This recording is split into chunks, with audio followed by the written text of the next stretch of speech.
Alright, so with the release of Zombieland Double Tap this weekend, as well as his participation in Halloween Horror Nights, Owen was very adamant that I did Zombieland this year in some capacity, which I wasn't quite sure exactly, like immediately, what to talk about with it, so I just kind of went in the zombie comedy direction and realized that I hadn't talked about Return of the Living Dead yet. So that seems, especially since I've already done the whole kind of main Romero series a couple of years ago, yeah, it just seems fitting to eventually get around to this. But on top of that, another thing that these two movies have in common, I think anyway, is they kind of came out at a time and did something fresh for the genre at times where like it really needed it, where things were getting kind of sort of played out and redundant with the whole thing.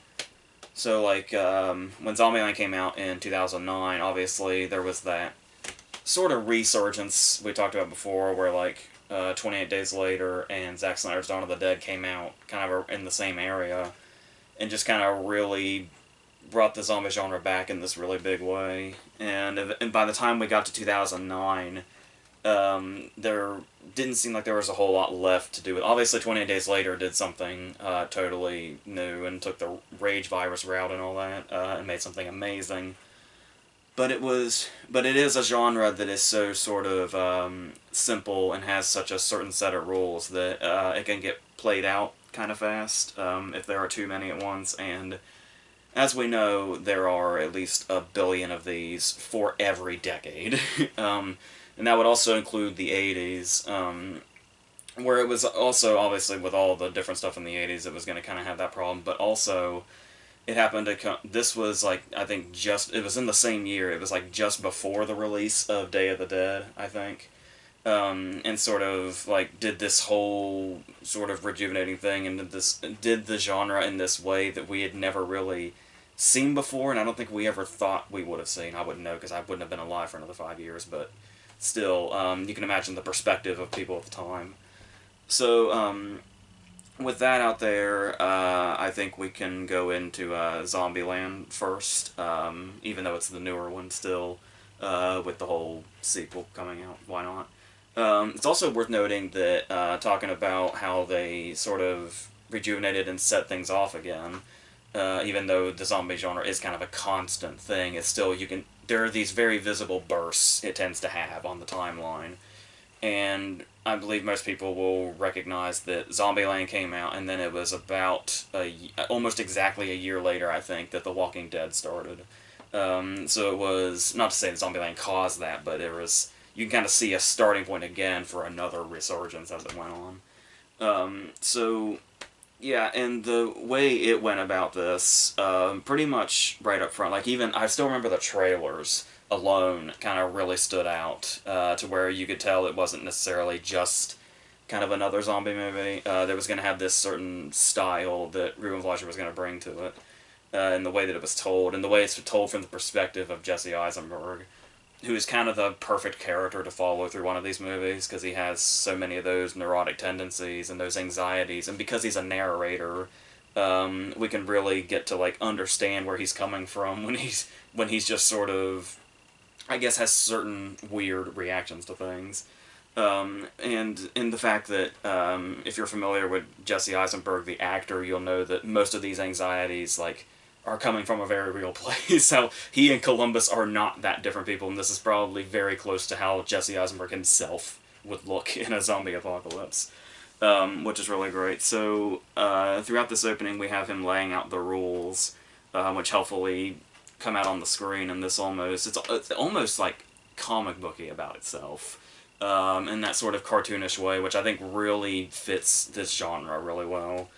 And then we get to see not only him lay out the rules, but then an example of him either abiding those rules or fucking up because he didn't follow one of those rules. Like when he pulls something, and it's like because he didn't limber up like he should.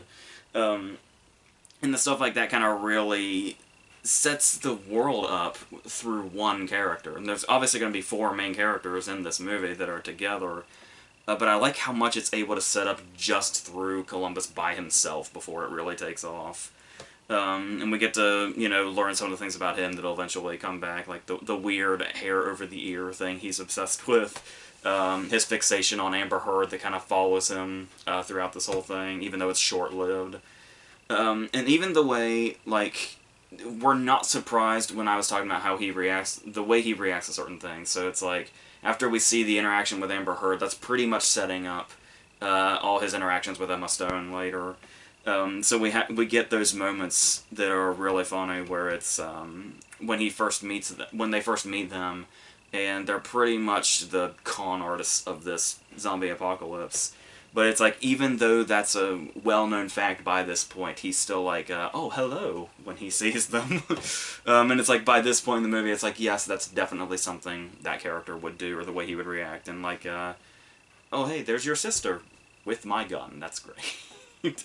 So just the character work in general, but I think especially with Columbus, really carries this movie through a lot.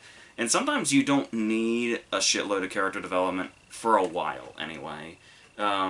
Which, especially if you wait for it, also can have a bigger payoff. Like, for instance, with Tallahassee, where he's the one that seems like super bloodthirsty about this. He's the one that's like almost too into killing zombies. And then there's like the backstory we get of him and his dog, which is just like a backstory to give into where it's like, oh, well, it's a joke. And it's like, oh, well, he's, the one that's, the toughest of the group and the one most willing to do whatever it takes. But he's got this soft side because he has this dog backstory or whatever. And then they managed to turn that backstory into something, like, heartbreaking as opposed to a punchline, when we realized that it wasn't the dog, but his child. But they still managed to, like, somehow do comedic things with that. The famous shot of him wiping his eyes away with Bill Murray's money. Yeah, and then of course, Emma Stone and Abigail Breslin add a lot as well. Though I already reviewed Double Tap yesterday, so there is... I did have some criticisms about Emma Stone's character, but they're not... I don't remember them being as present in this one, which I think makes them so much worse in the second movie. But going on that also, though, once they meet and then we get to this whole thing where it basically becomes a road movie and they go from place to place and they may or may not set up there and they may or may not have some zombies to kill there, then you can get a sense of, alright, now we're going into the zombie flow, which is nice, because you don't want to deviate too much from the genre, because the people that are here to see this are here for the genre. But still, that whole thing where we start the opening off, where we have the rules, we have the For Whom the Bell Tolls opening credit sequence, which is amazing, that really sets you up for something new and fresh about this. So by the time it gets into the flow and it becomes like just kind of another zombie movie, you're like, okay, so what's a curveball? What's a curveball this movie could throw that's gonna keep this thing lively and feel different from the rest of the genre and feel fresh? And that's when they get the idea to, when they're driving through Hollywood and they find maps to the stars' houses, passing a billboard for 2012, which was also an apocalyptic movie starring Woody Harrelson, that came out the same year, interestingly enough. And of course they decide they're going to go to Bill Murray's house, who obviously Woody Harrelson had worked with before in Kingpin, which is hilarious, but... but apparently he also, I read that Bill Murray basically did this movie as a favor to Woody Harrelson, but now it's like one of his personal favorite things he's ever done. In this cameo, if you can call it that, they actually spend enough time here to where you could call it a genuine role, apart from a cameo.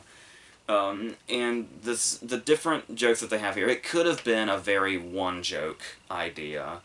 But the way Murray was so clearly eager to participate in this and make jokes even about himself, in this very sort of this house that's just like drenched in vanity, where there's paintings of him everywhere. There's a theater where that apparently plays his own movies, because they get Ghostbusters going very quickly, and then this whole setup where it's basically one big joke to get a stab in it, Garfield, which is amazing. And it's also the joke, I love that ends up coming back later, because we have the whole Twinkie thing going on with Tallahassee, Which, of course, and I love that no attention is drawn to it. That the scene they're watching in Ghostbusters when we cut back to them is the Twinkie scene.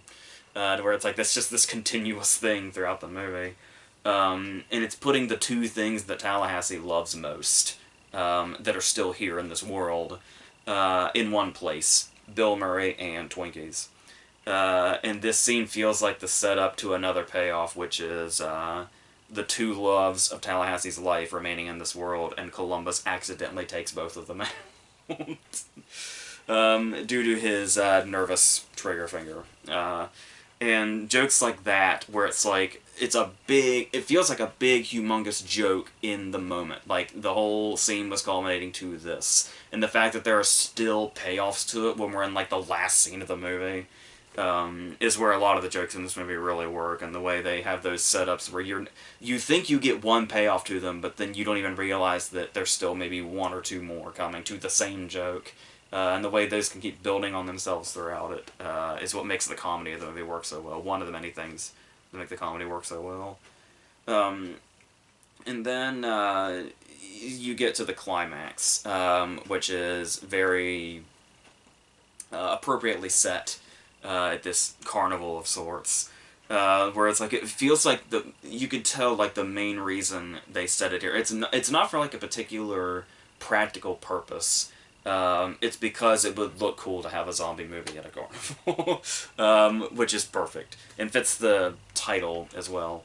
So, and gives you that whole sort of, like, playful vibe they're doing with the genre itself, and then they just get to have a shitload of fun with it once they get there. With some, character work in there here and there, where they go their separate ways and the drama and all that, but that's, like I talked about when I talked about, Dawn of the Dead 20 Days Later, where it's like, it's gotten to the point to where having the humans be more of an aspect in a zombie movie than zombies in themselves, has become a cliche at this point. But if you can still make it work, then you're obviously doing something right. And getting the strong character work in there. But then when they all converge at this carnival and this all starts, the way they have there's like multiple sort of seppies to this, where we've got them on the tower, we've got Columbus running with the clown, the clown is the one thing I kind of felt like was probably a bit, like, underwhelming about this climax, because it's like they build it up from the very beginning. That image of the zombie clown that's in this movie is, like, everywhere in pop culture, and it's like this. He hits him like twice, and that's all it takes. Maybe there's a joke in that, but if it is, then there wasn't a whole lot of. There was either not a lot of setup or way too much setup for not a lot of payoff, but whatever. It still somehow managed to eke its way into one of the many things that makes this movie so popular. So they obviously did something right, and then. As far as Tallahassee goes, a scene that I really loved, especially the first time I saw it, was this scene of Tallahassee locking himself in the cage with all the guns that he can fit on him. And the great thing that makes this scene feel so fresh, as you can probably guess, is that in any other movie, this is a last stand. This is the scene where he'll go out guns blazing, but ultimately get overpowered, but at least he'll go down with that integrity of he killed as many of them as he possibly could. And then we get that amazing shot where it, like, pans up the cage, where we expect to see this aftermath, and it's all the dead zombies and Tallahassee just standing victoriously. And that's, like, a really kind of amazing twist on that whole, like, hero taking the last stand approach. He kind of gets a similar scene in the new one also, but I think this one is really... This one's just really great. So I would say if there's, like, complaints about this movie, which there can't be too many because it is very swift. It's like under an hour and a half, and they do everything they need to do and fit it all in, the character work, and the gore, and the kills, and the big climax, and all that stuff. Bill Murray, all that. But I do think there's maybe... And this is a hard thing to say because it's like there is only so much you can do about this sort of thing. Particularly in this genre, because obviously you've got such a... At the same time, as far as the setting, you're both limited and you've got, all the different possibilities, because there's, like, all the things they can do in an empty world because all the stuff is still here, but at the same time, it's an apocalypse, and a lot of this world is unusable as well. So the one thing I would say is the one thing probably a lot of people would say, and it seems like a very sort of obvious criticism, but it's like you maybe possibly could have squeezed just like a couple of more zombie scenes in that middle, where it seems like there's like a way long. And like I said, I know this is the whole thing where it's like you focus on the humans and then eventually the zombies make their way back in. But it feels like there's long stretches where it's not quite doing what you come here for. And the thing about that though is it's kind of also a compliment because they do the zombie thing so well that it's a lot more apparent when they're not doing what they're good at, or what they're best at, I should say. So, yeah, but overall, obviously, it gained immediate popularity, and like I said, people held out for that sequel for the entire 10 years it's been since this came out.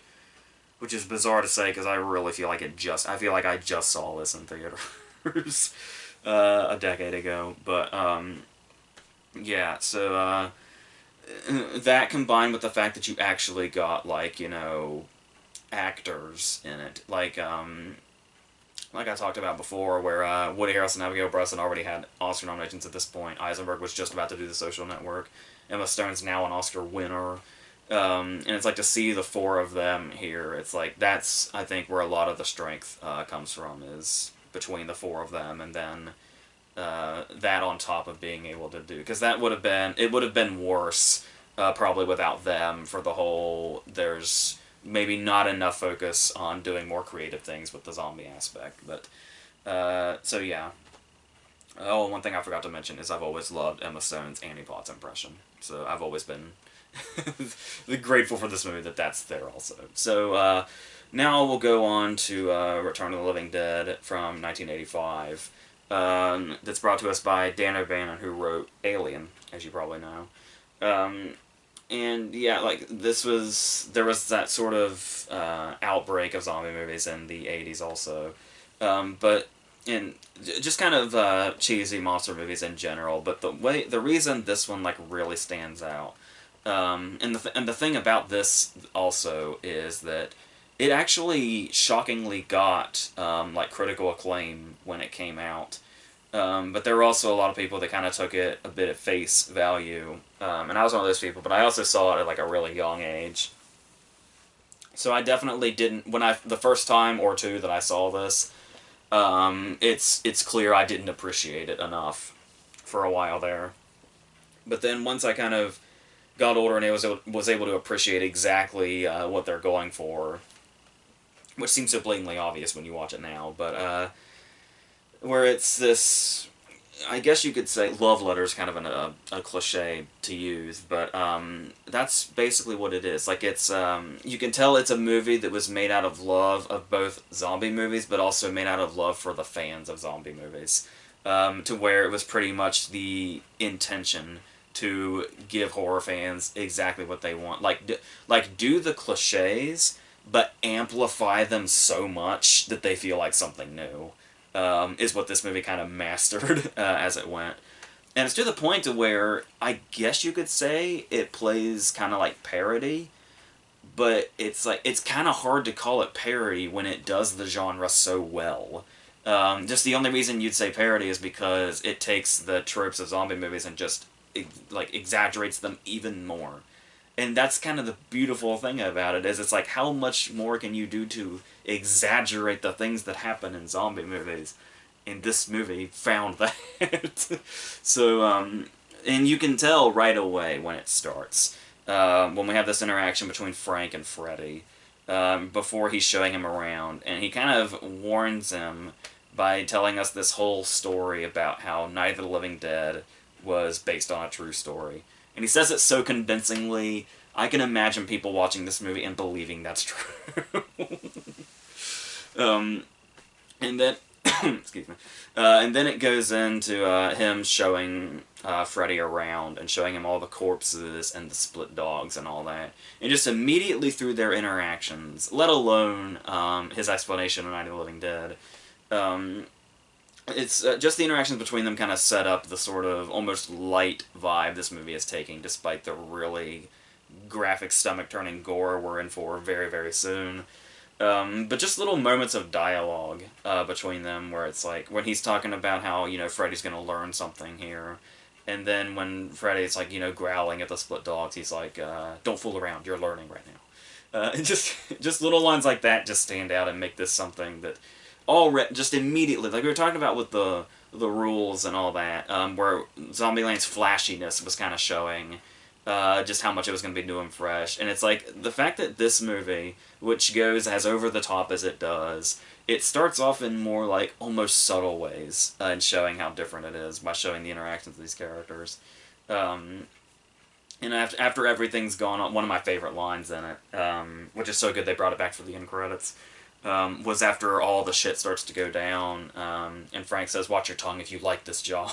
It's like, number one, Freddy's been here for like 30 seconds before this happened, and secondly, this is happening. And it's just that line is just pure gold to me. But yeah, and the fact that you can almost start off with like jokes in the dialogue before going into something as over the top in all the physical ways it goes about itself, I think really makes it kind of, it's a nice jumping off point to get us there, to where it almost like, because there could be a way to do this movie and it would be too much, like you'd be bombarded with it, or maybe there'd be something smug about it, but it never reaches that at all. It like paces itself just enough and then knows just how to make those things go bigger, to where it just feels perfect.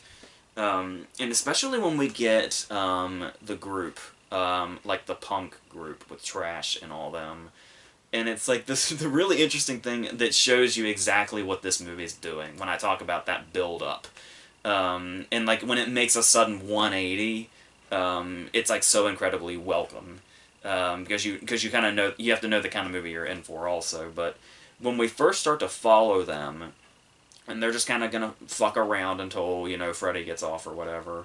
They're just walking around and talking, and then they decide they're gonna go to the cemetery and just hang out because that's what they do. And these look like people that would do that, so we just go with it.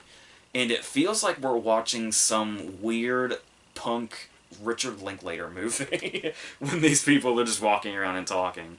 And then once you get that vibe, when it feels almost like a punk Linklater movie, suddenly, just from out of nowhere, Trash starts taking her clothes off in the cemetery of all places, and this little dance sequence happens. And we embrace that immediately with the way, I think it's Miguel Nunez Jr. that says, well, Trash is taking off her clothes again being the key word there.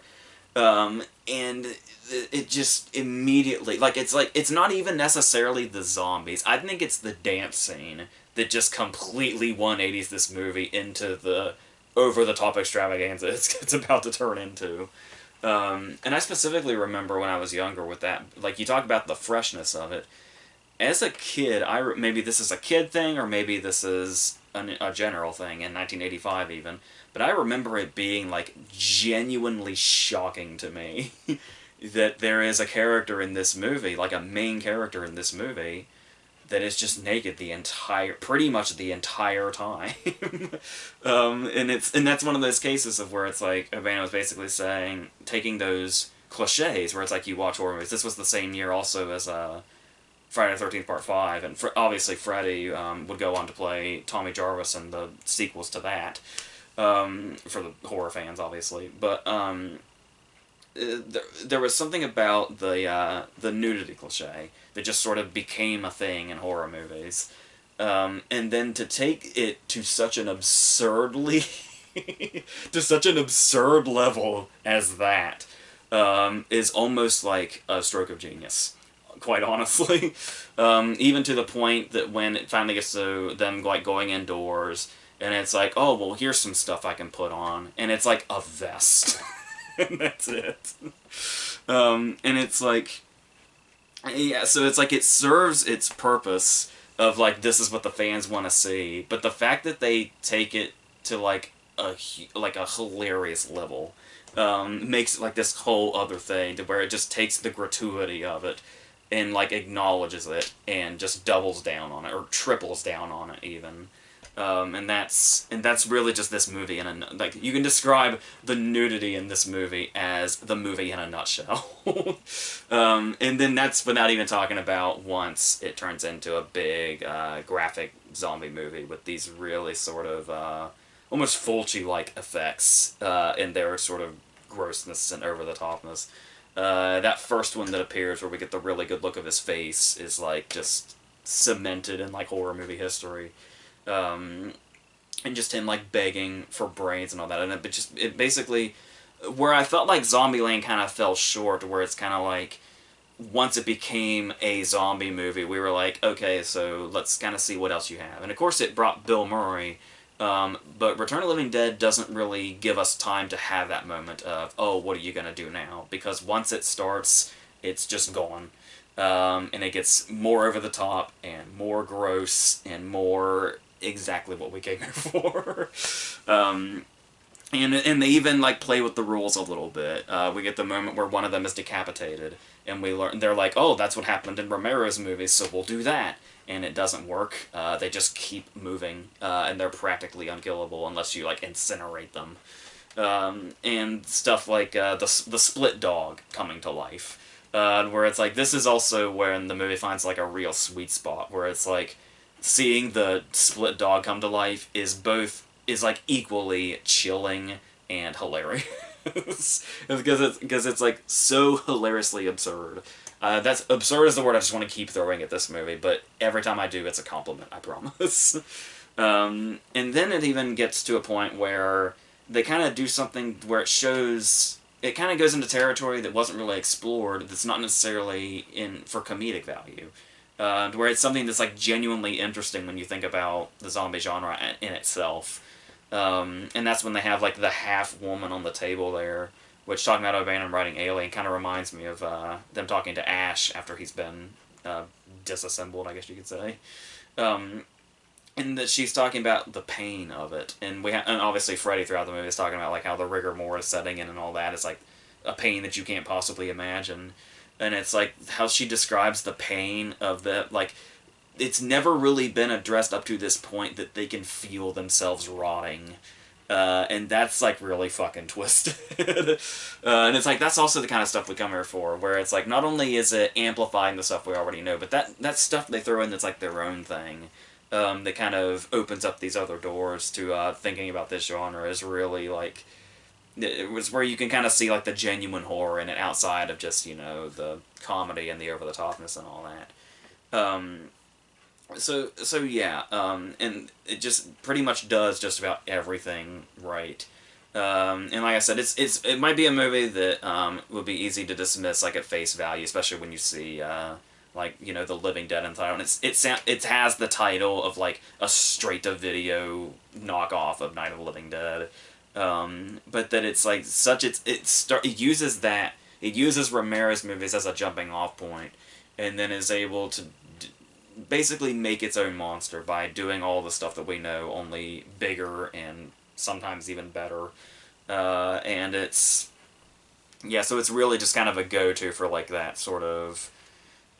It's just the whole experience of it just kind of really sums up this time of year with the laughs and the gross out and all that stuff. And like I said, it's really just a movie that's really just in love with both zombie movies and the fans of zombie movies. So I think it's pretty clear I prefer one of these over the other. I do really like Zombieland, but I do think the big difference between these two as far as time goes is that while Zombieland was really fresh at the time, I don't quite get that feeling watching it back these days, 10 years later. Even like maybe 5 years ago, it was like, it just didn't quite have that feel anymore, and there are many long stretches in a movie where it feels like just kind of another zombie movie. Return of the Living Dead has never felt dated. I mean, you could say like the effects are super 80s, and the whole punk thing is super 80s. But like the entertainment value of it and the way they approach the genre itself, and it's not necessarily the stuff that's in the movie, but the movie's love for the genre is timeless. So that's the way I see it anyway. So I think that's what I really have to say about these. So The next one, we're going into Stephen King territory, which I'm kind of excited about. So, and then we'll go on to, I think, Argento we're going to go into after that, and then something else. Two more classics, and then we'll talk about a series on the day of Halloween, as we usually do. So yeah, so all this stuff is coming. So until all that, I think that's it for this.